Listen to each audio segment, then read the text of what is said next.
Si KJ McDaniels ang posibleng maging import ng San Miguel sa Commissioner's Cup. May mga magsasabi na maliit itong si McDaniels dito sa Commissioner's Cup, pero itong si Justin Brownlee 6'5 yan, pero nagcha-champion pa rin ng Hinebra. At syempre alam natin si Ronde Hodis Jefferson ng TNT bago yan na-injure, nanalo din sa Commissioner's Cup kahit na 6'6 lang ito, at yung mga ibang imports dyan 6'8, 6'10.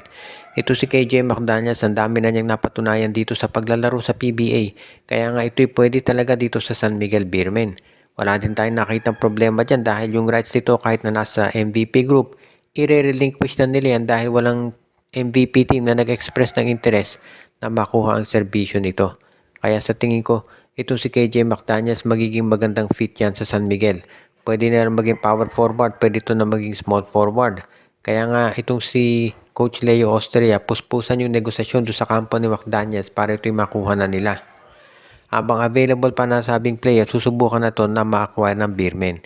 Kasi sa ngayon, marami tayong nakikita na pwedeng maging problema dito sa San Miguel kapag medyo late silang kumuha ng import. Alam natin na paulit-ulit na yan na nagiging problema ditong San Miguel. Yung import nila palaging hindi fit dito sa San Miguel at nagiging problema kung paano makikipag-match up o makikipagsabihin nating tambalan dito kay Junmar Fajardo. So kung sakasakali nga mukhang okay na ibigay na lang ito dito sa San Miguel Beer na makakuha ng import ng sabi nga nila as soon as possible para hindi magkakaroon ng problema pagdating dito sa pag-match up dito sa mga iba pang teams. Nagiging problema kasi sa San Miguel kapag late kumuha ng import, wala nang chemistry doon sa mga local players, so naapektuhan yung buong kampanya nila. Katulad nung huling import conference, naka-4 o 5 import sila at wala namang narating. Kaya ngayon gusto na raw baguhin yan ni Coach Leo Austria. At ang isa pang balita natin ngayon dito, mukhang itong si Coach Charles Chu ng Phoenix Fuel Masters ay isa dito sa ay posible na makipag-trade naman dito sa Titan Ultra dahil gusto raw nila makuha ang big man na si Cade Flores. Patagal ang problema ng Phoenix yung kakulangan sa sentro, pero ngayon daw ang balak ng Phoenix magkaroon ng triple tower.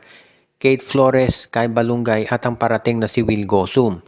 Kapag nakuha ng Phoenix itong si Cade Flores, resolve na yung kakulangan nila dito sa kanilang front court at tiyak na magiging mas maganda yung laban nila at tsansa na makapasok dito sa quarterfinals. Sunod-sunod na conferences na palaging nalalaglag ang Phoenix at ito na yung tsansa na sila makabawi. Kaya nga sa tingin ko magiging maganda ang kalalabasan nito. Pero sabi ng mga insiders, ang medyo magiging hadlang dyan ay kung sino maibibigay na kapalit. Kasi itong Titan Ultra naghahanap din ng sentro. So unlikely na ibigay nila ito si Cade Flores dito sa Phoenix dahil mababawasan sila ng big man. Yun ang hinahanap nila ngayon. Ang magiging solusyon dito kinakailangan siguro pumasok ng isang third team, no? So, for example, itong Terra Firma, pwedeng mangyari dyan, ibigay ng Phoenix, ng Titan Ultra, itong si Cade Flores dito sa Phoenix. Samantala naman, itong Titan Ultra, makukuha si Luis Anggalang mula dito sa Terra Firma. At ang Terra Firma, baka may makuhang player yan mula dito sa Titan Ultra. Hindi pa natin natitiyak. O kaya dito sa Phoenix, baka itong si Richie Rivero. So, yan yung posible na gawin ni Coach Charles Chu para naman ma-acquire niya itong si Cade Flores mula dito sa koponan ng Titan Ultra. Sa ngayon kasi itong Phoenix very busy raw dito sa preparasyon nila at balita natin mukhang okay din yung nakuha nilang import. So magiging mas sabihin na natin na hindi push over itong Phoenix Fuel Masters. At yan ngayon yung gagawin nila talaga dito sa second conference.